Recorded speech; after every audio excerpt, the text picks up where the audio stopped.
Hi everybody, welcome back to the channel. It's Chrissy here. I've got a few notes for you. Yeah, I found a bunch of comments today in the busy bit on YouTube that I never go to. So some of your comments appear in my notifications, but sadly I can't open them. And so I'm just letting you know if I don't respond, it's because I can't see it. And some of your comments have been held for review, so I've just found them. A lot of them are genuinely spam. And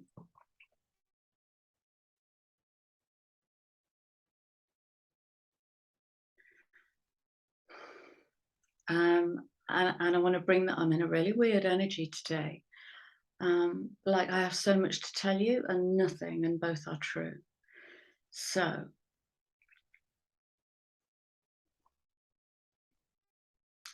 but I will share with you that this weekend I was guided.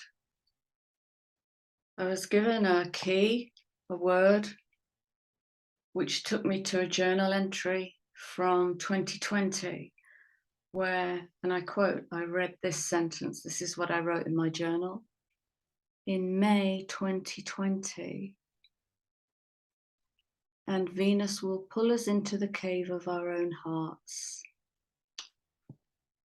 So what I was writing about was the Scorpio new moon. Lol. So there's a whole 2-year cycle coming back to rebirth itself. Because this week we have the partial solar eclipse in Scorpio Western. Sun moves into Scorpio.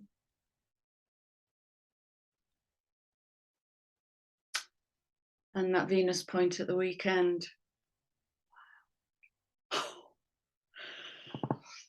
Wow. All right.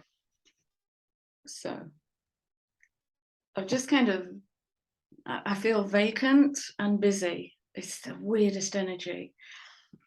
All right. And so I just sat letting cards flip out. Let's see if I can make any sense or not of this. Libra, yes. So that Venus Cazimi happened on Saturday in Libra for the first time in, I believe, 250 years. Which will reset, it will shift the pentagram. So there's going to be different parts of your natal chart being activated, powered up, jabbed in the ribs. Yeah. And balance speaks to the internal and the external, the private and the public, the pain and the peace, the abundance and the lack. Every opposite that you can conceive of is merely a polarity upon which you can stand wherever you like on that thread of polarity. You choose. And the under, right, oh God, here we go.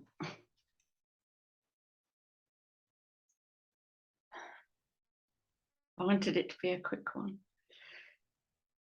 All right. So the scales adjusters are coming in with partnership. And I'm getting 2 of Cups energy with that. And that's speaking to commitment, speaking to a deepening of your process, speaking to immersion.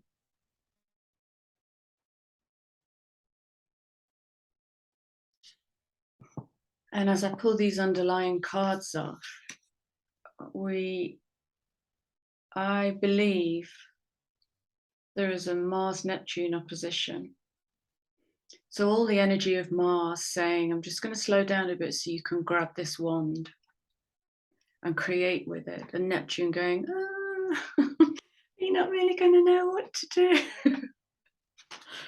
And that might come back to the question of what are you committed to? And that if that can be like the single focus.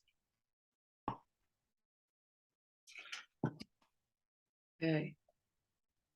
I guess it's asking, what is your relationship to yourself? What is your relationship to your vision? What is your relationship to your shadow?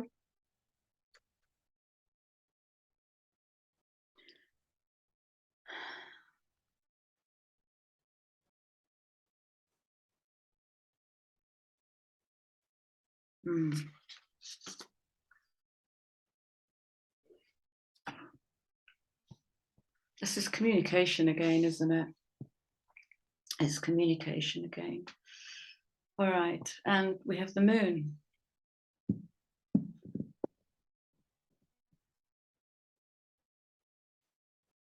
All right, so we have Moon and Neptune bringing in this vision. We have an eclipse, which is going to bring in clarity or the revelation or the realization or being able to take that sword or spear, whichever energy from Mars. Yes, it's fire. Traditionally, it's a wand, but it can be anything. It can be anything. Mars is the active masculine principle that's going to allow us, encourage us to create in the physical. And we can't create in the physical unless the external, internal is in alignment. So if the inner chat doesn't match the outer chat, then that's what's going to get made.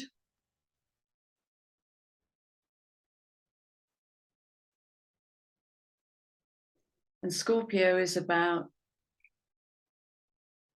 where we are in relation to other, even if it's having a bank account, that's shared resource. You know, in how many ways can you apply shared resource principle to your life? If you pay an electricity bill, that's a shared resource.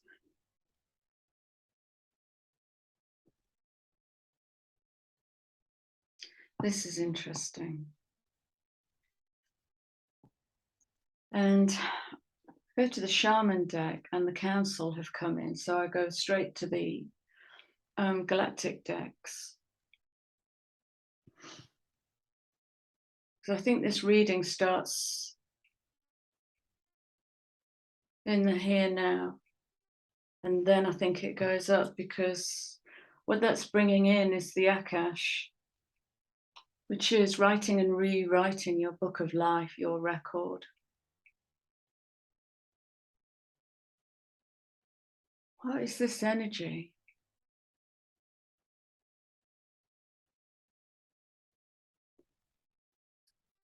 Thank you. It's Mars and Neptune. Right. So I'm writing Mars and Neptune. I want to say so much and get really active and kinetic and movie, but my Neptune's just like, it doesn't really matter. I just want to be in the fields. Right. Okay. I've got it. Okay. Refocus. Come back. All right. So 8th house, clearing out old stories. Scorpio season. Happy birthday, Scorps. Thank you for holding this meaty section of the year where we get to learn new ways to hold our inner child and to let them play and to birth magic and reveal the occult and light the fire in that passionate belly and dance with Venus. This Saturday was just a massive heart opening. It was the most delicious energy I think I've ever experienced. Unlocking. Yeah.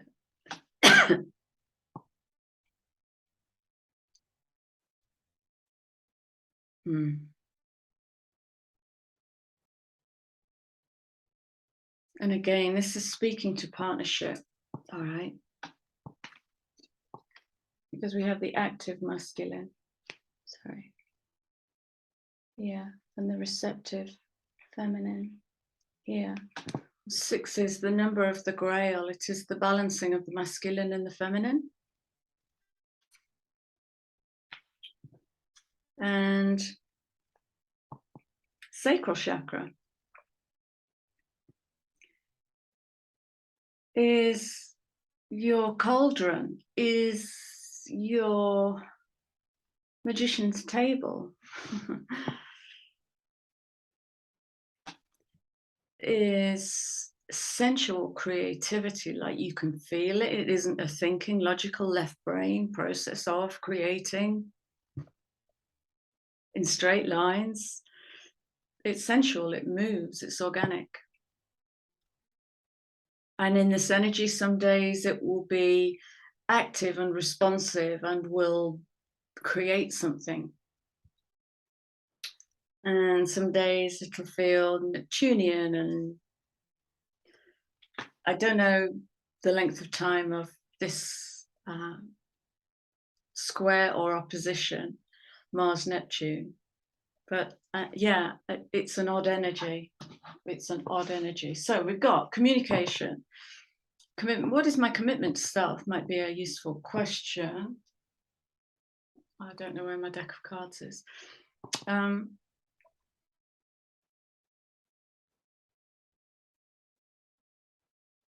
What do I know to be true about myself? What do I know to be true about myself that I dare not share with the world? This is a beautiful kind of organic, natural vulnerability.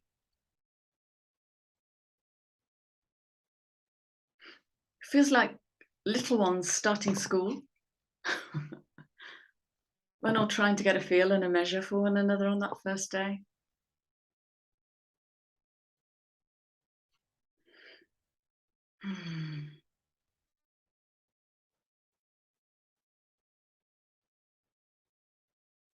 All right. Where am I going? And it's okay to be lost.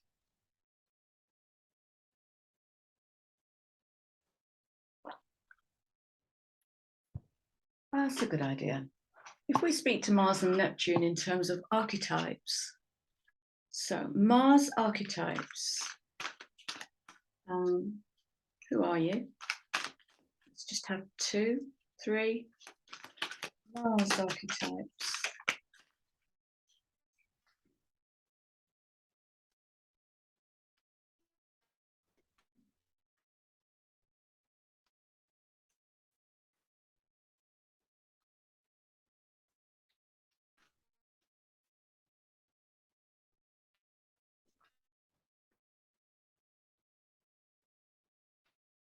Oh, that's interesting.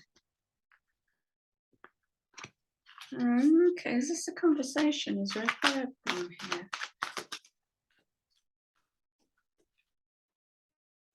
Nope.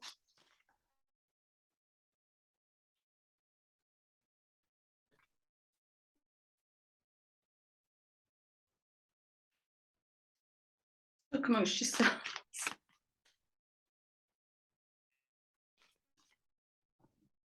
All right, it's weird.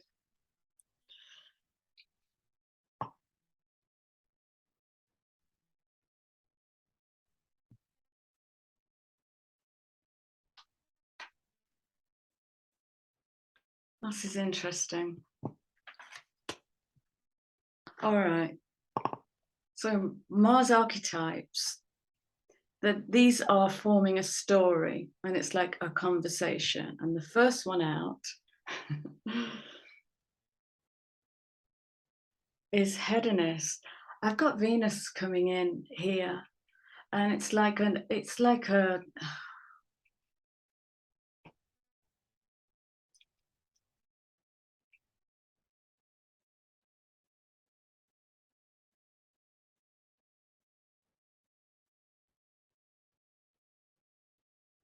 I have no words. Yeah, it's mundane description of Venus, that Venus loves luxury, spend too much money. That's all the superficial. That's the superficial. But I've got Mars and Venus in this conversation here. And it's almost like he's spinning her a line, because he's bringing in this energy. It's like, oh, go on, love, it'll be all right. And the part of Venus maybe that does love luxury might tend towards hedonism. Hedonism, Mars. I'll read the light and the shadow. The light attribute of hedonist is inspires creative energy to embrace the good things in life, celebrates the beauty in yourself. Shadow pursues pleasure to the detriment of health, indulges at the expense of others.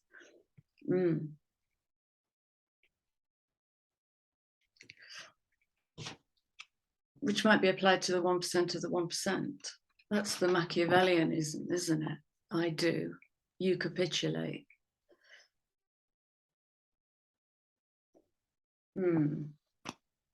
So could this be a conversation perhaps that we have with ourselves in our need to create something in the world? Do we tell ourselves that it's right and we're in alignment when actually nothing in our body is going, oh yeah, I want to play?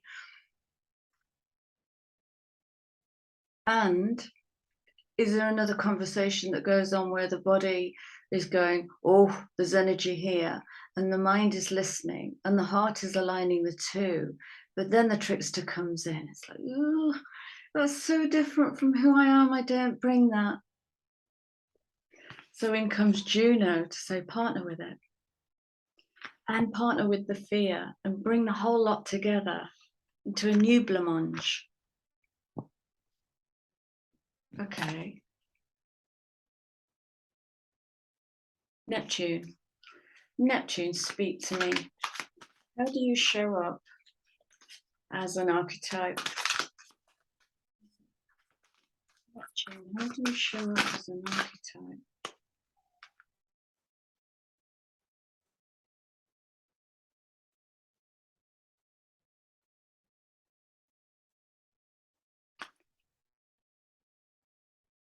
So I'm just noticing there's a kid out the front making a lot of noise.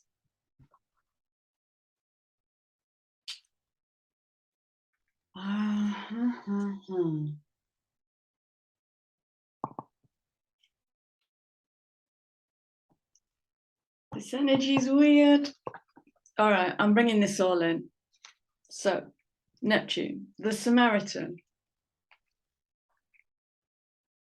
Light attribute is refine your capacity to help those you would prefer to ignore.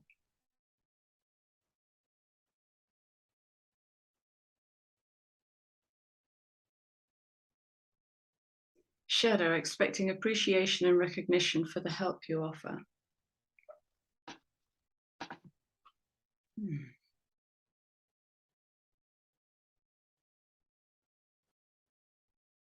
See, what's missing in there is motivation. It's hidden. It is Neptunian. There is no motive. What is your motivation? What is the motivation to help someone you would prefer to ignore? Because that motivation is coming out of some old religious or societal programming. Have a look at that. It's coming because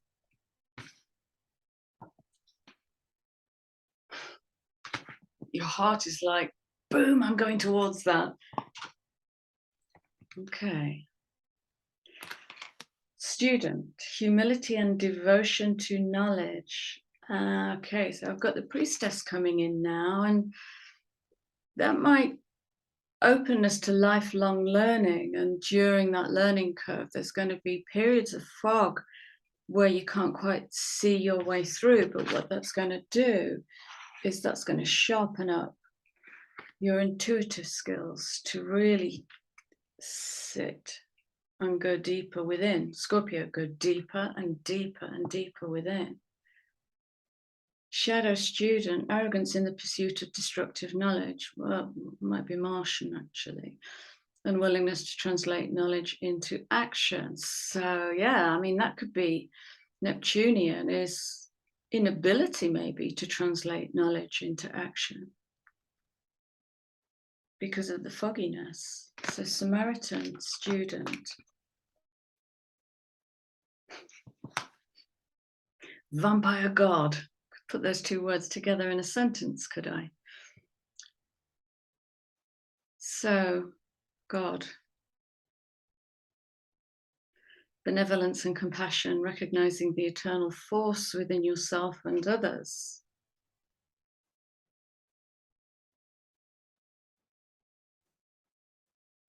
Shadow, despotism and cruelty, using power to control people.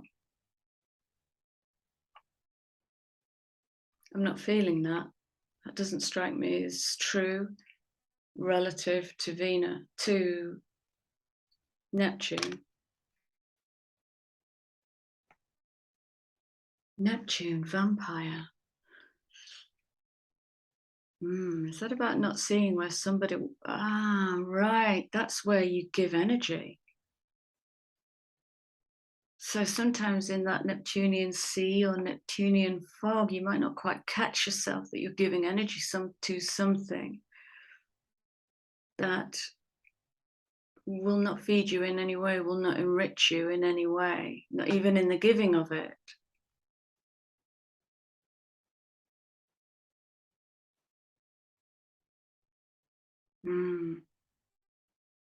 This talks about depletion for psychic survival. And I'm just going to hang a question mark over those. And that's okay, because I'm in a very question mark energy. I don't really know where I am. What are these? Oh, let's have some beasties. Okay, let's start wrapping this up. So I think this is about commitment and communication again. And it's that bridge from Libra into Scorpio. Scorpio is asking for the commitment. Oh, it's like they're showing me the double. Oh, right. Okay. So I'm being shown the double helix, which is kind of almost like two hands. Is that the Light Seer's Tarot? You see, look, this is Light Seer's Tarot, Two of Cups. Looks like a double helix with the hands holding. And yeah, the commitment. What is your conversation? What is your commitment to it? And how can you deeply immerse into that?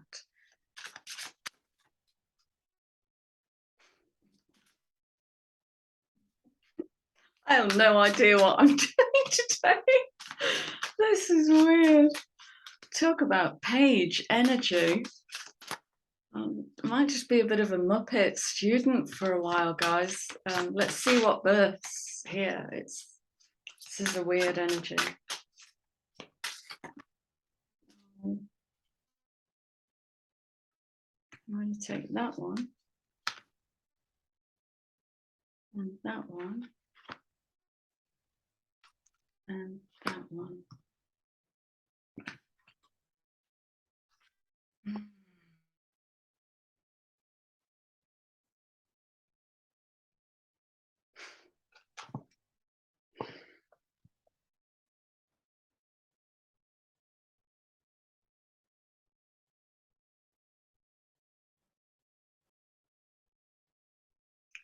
I can see the Martian energy in this. This is like the Temperance card, but it's speaking about dynamic change and a collective rise. So if we say rhinoceros might be the bull at the gate, and this is guiding moderation.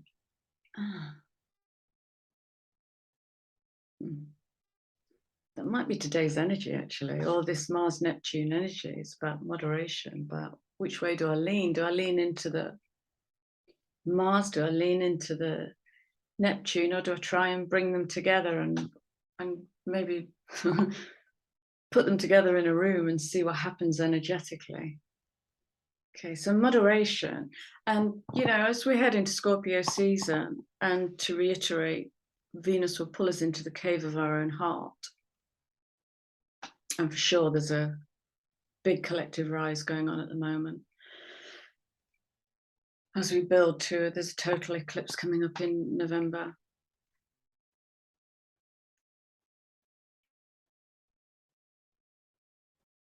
Then there's going to be some, let's say, traditional Martian energy, bullish, blaming,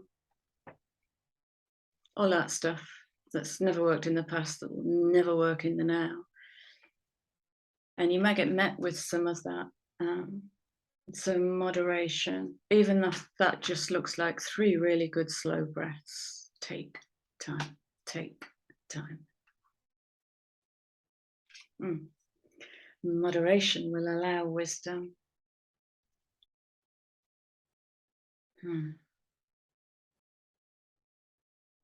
Oh, I love that. Will allow you to remap to your consciousness, rewire, rebuild. This is, yeah, this is the shift and the uplift, shift and uplift.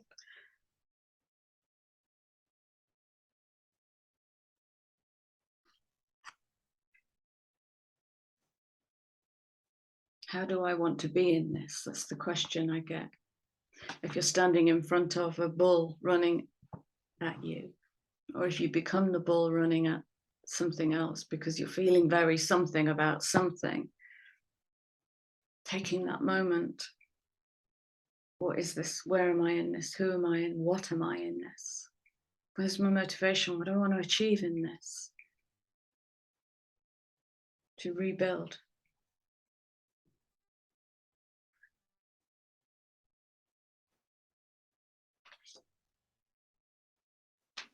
Yeah.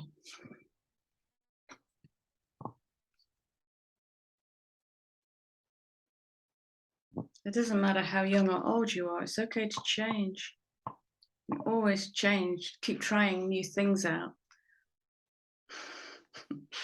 Try out new behaviors, because we can't do all of this change in the mind. At some point, we have to birth it into the physical through a different movement, different voice, different words, different behavior, different direction. Change. Lots of 5 energy. Lots of 5 energy in the field. Okay, guys. Before I go off on a tangent I cannot come back from, I'll close this reading. And it is what it is. Yeah, wow, okay. Yeah. It's too obvious words, really, isn't it? From an archetypical point of view, an eclipse in the 8th house is about karma, karmic clearing. And if we're talking about relationships, that might look like relationships suddenly disappearing out of your life, or you disappearing from them.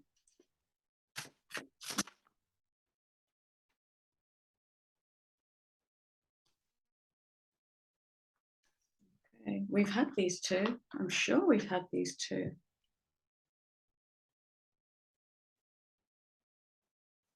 And again, it's asking that question. Is that all you're worth? Are you worth more?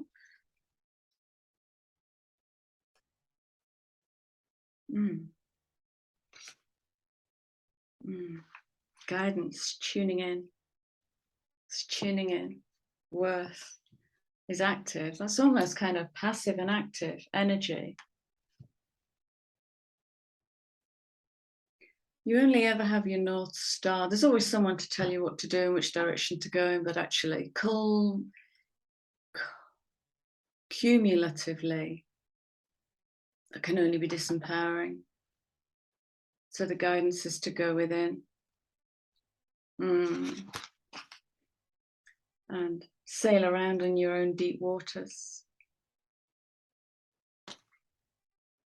And get lost and not know until you grab the wisdom and you transform that part. And lift yourself up to a higher level of worth. Nothing in here feels traditionally scorpionic, heavy, dark 8th house. It's really speaking to the honesty of a relationship. Humans, nature, food, whatever, self. It's just speaking to relationship and an uplift. All right, that's it, guys. I'm going to leave you in my confusion. You're welcome. I love you guys. Thanks for being here. Welcome, new subs, and thanks for all your comments. Fantastic. Have a week. Happy eclipse, and I'll see you all again soon. Bye.